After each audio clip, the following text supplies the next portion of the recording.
Okay, we start our tour on the Imperial War Museum in London. This is the guns just outside the building as you come up to the main doors. This is the other part. This is the other side of the guns. But you know where you put your uh, rockets or whatever you put in them. This is the part here. And now, after this, we're just entering the building. This is the first floor. You can see hanging. We've got the Spitfire and part of the Hawker Harrier. Not Hawker Harrier. Yeah, Hawker Harrier. The thing is, coming to the still into the main entrance. We've got the flying bomb. Picture's a bit fizzy fuzzy, but that's the camera for you. I couldn't picked up the wrong camera, seriously. Now we're entering like the First World War, so into the First World War room. Let's have a look in there.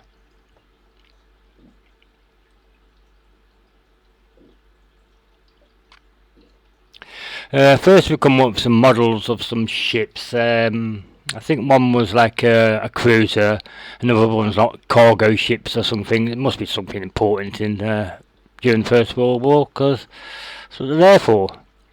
As we enter into the next part, we see uniforms, soldiers' uniforms. But it's still a bit fuzzy. I think you can make out one or two of them.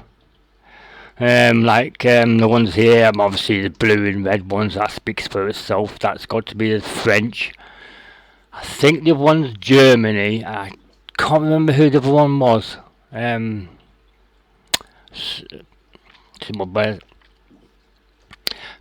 next part is just showing you the battlegrounds and whatever. It's models.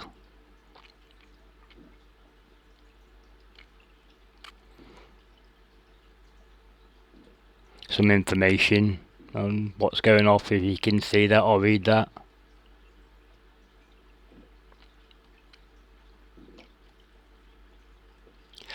Okay, some of the uniforms they used.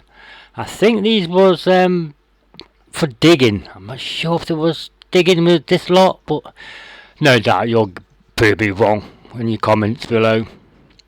Some of the weapons that I say is still a bit blurry, but some of the weapons that was used during the First World War, some of the rifles, the grenades, the shovels.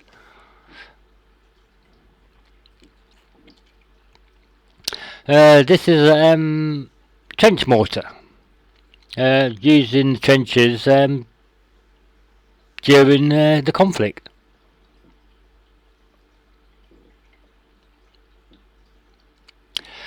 I think this was tunnelling. That's what they used when they was tunnelling under the trenches to blow the trenches up. It's the sort of thing they'd use.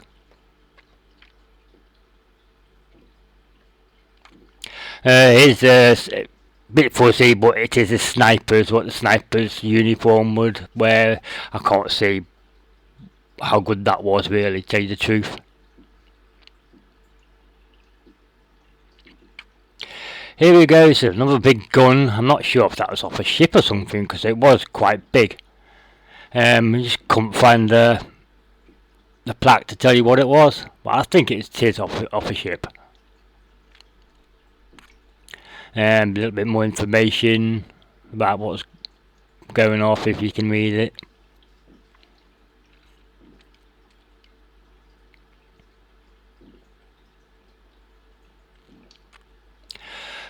One of the many of the machine guns that was used, lethal weapons, cut a lot of soldiers down. I think this one was used by the British. I'm not sure, it could be German.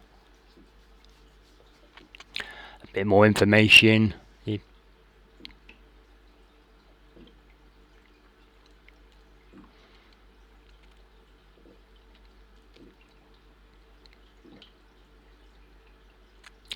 Okay, there's another. Is that a cannon? Is that a cannon? I can't actually make that out, but I think that's a cannon. A gun used.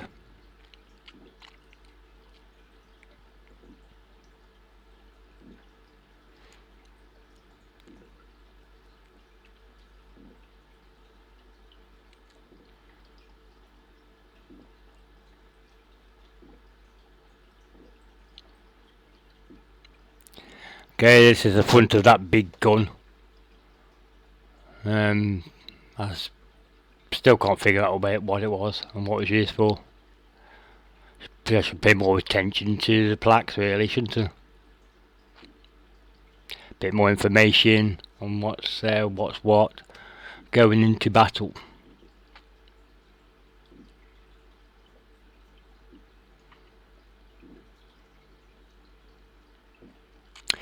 Okay, some of the rifles on display, I think they was actually French rifles.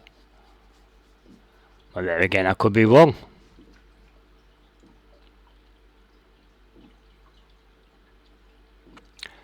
Okay, another one of the machine guns, trench machine guns.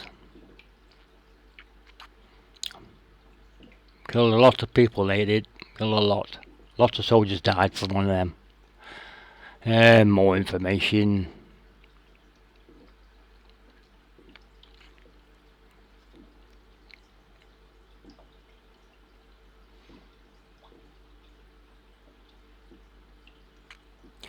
That was one of the many guns they used to blast each other's trenches. Fill no man's land full of holes. There was I think, as I said, that's display unit. Yeah, it's display unit, isn't it? Put knives in a gun. So make that art. There's this one I think that's the Sopwith Camel, if I'm not wrong. One of many planes that was used during the First World War. There's your First World War tank. I think it was first used in 1915, was it? On the Battle of 1915, just before the Somme. One of the uniforms there you can actually put on, you can actually try on. I think this is the one. Have your photo took with it.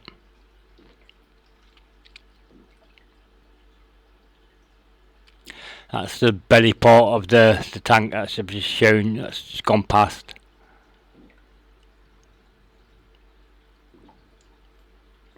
Wide part from getting over trenches. Another one of the machine guns that was used.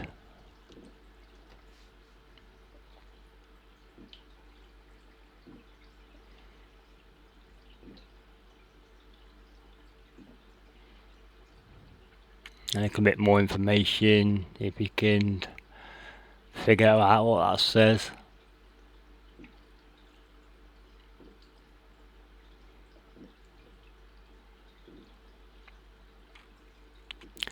There's some more of the guns that we used. Looks like the guns they had on the planes, that does, on the Circle 1.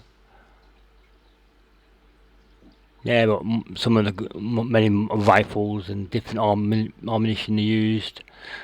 Yeah, I'm sure there's ones they use on the plane as well as in the trenches.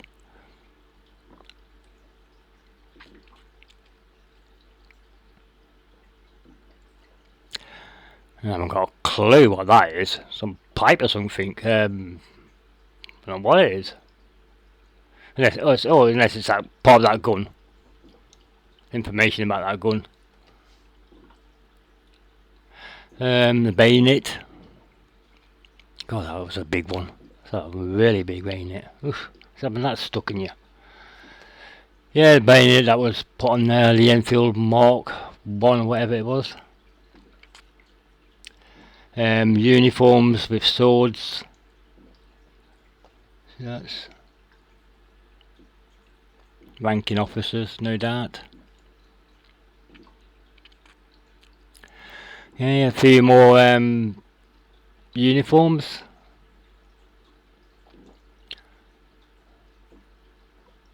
That was German. Looks German.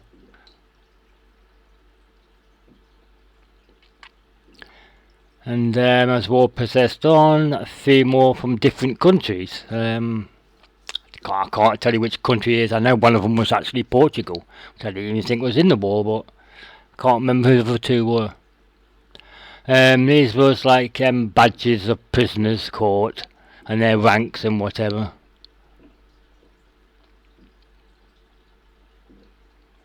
If I can remember right, yep.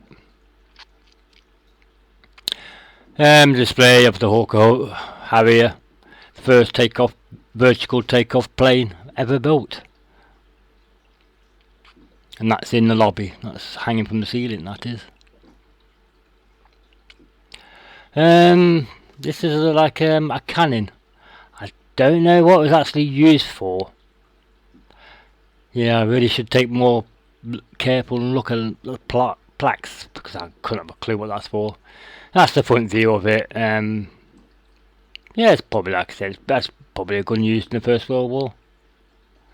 I might be wrong, might be before, I don't know. But no doubt someone will put me right.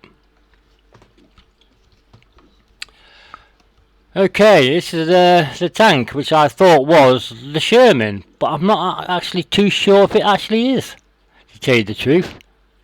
I think it might be a different one. Right, we've come up a bit more modern day now. That was like a shelter for something. I don't know what it's for, but during the Cold War, the Cold War era, I really can't make out what that is actually. Is it some sort of off a plane or something? I don't know. Can't really make out what it is. There's one of these one-man submarines. Probably Japanese, what they use to torpedo ships.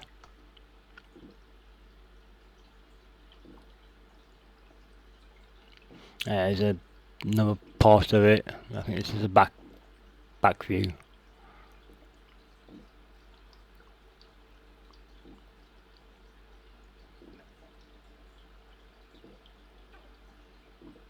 There's a big torpedo from a ship, submarine, or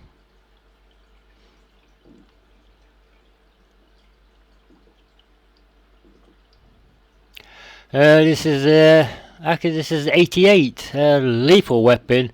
It's an anti-aircraft gun it was originally built for, but it come very effective of taking out Allied tanks.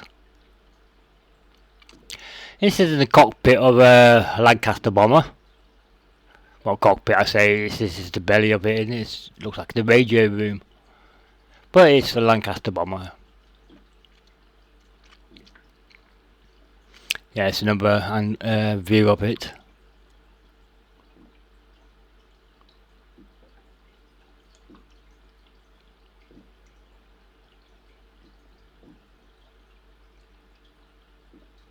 There's the front of it, it's the Lancaster bomber with its guns, and it's very, very impressive plane that was, very impressive.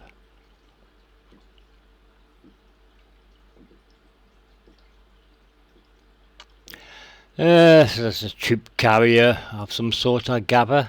By the looks of the colour and all that, I think it was used for in Africa, in the Africa campaign.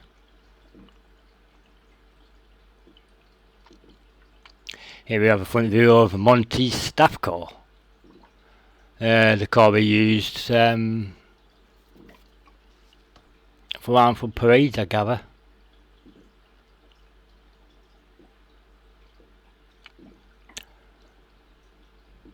There's the back view of it with Alison in the picture.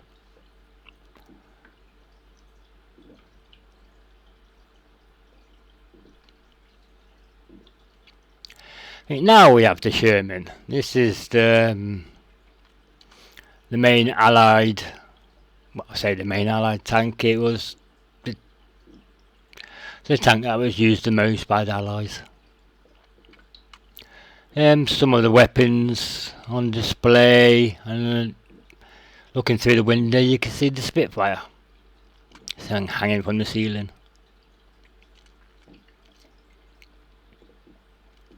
Here's another look at the Sherman tank from the side.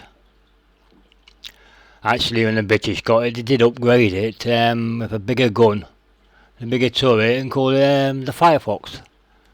which are a lot more powerful. It's a mini bulldozer. I can't imagine what they use that for. Clearing tracks. I don't know what they use it. Well, it looks like a toy. Well, it was a mini bulldozer. There's another view of it.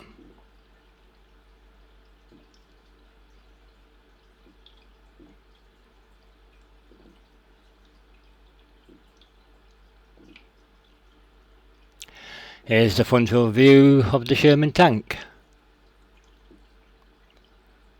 75mm gun.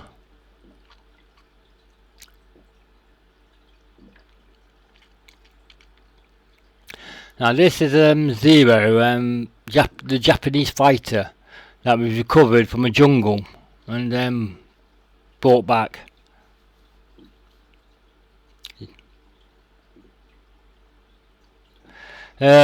Surrender swords. These are the swords that was paraded from the Japanese when they surrendered. It's a fine collection.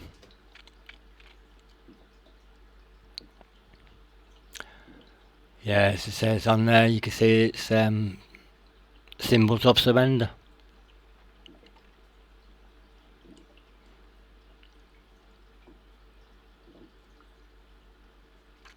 Here's a German motorbike or motorbike. It's also a BMW. If you can see the little sign there with a mounted gun.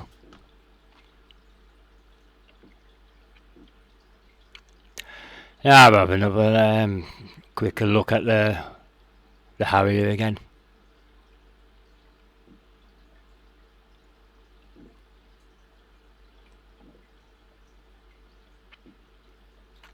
These are the most NATO ones. This was, I think it's the Scorpion. I am not sure on that, but I know Scorpion was around about that time. Because there's nothing to give you any information about that. No plaque to say what it was. It was just like a NATO sort of, peacekeeping thing. So I do think, but there again, I could be wrong again. This motorbike was put there. I could not figure out why and what meaning it had, but it was just there. So no, I just couldn't figure that one out. Why this was there? It is a van, communication van. I think is it? I think it's a community. I'm not quite sure, but it's armoured van. Here's your Willie Jeeps, still used, well into the 50s.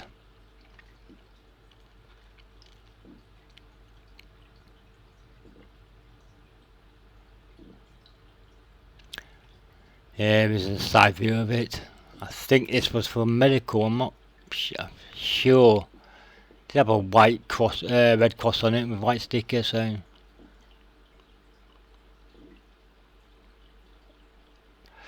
Here's your armoured personnel. I don't know if that's some sort of army ambulance or something. I'm not. Yes, the end back view of it. Yeah, army. Could be an ambulance, could be an army personnel, so could be either of them.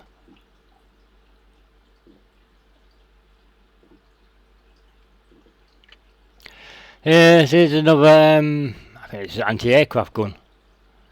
Mounted, don't know where it was come from, I don't know if it was on a ship or land. Here comes your 1940s art, which is unbelievable because it looks quite modern actually. But apparently 1940s, that's what it looked like.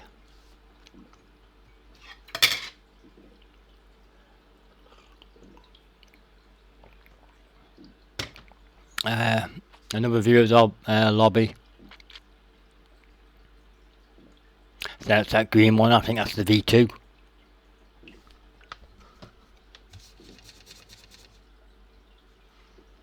A bit more information.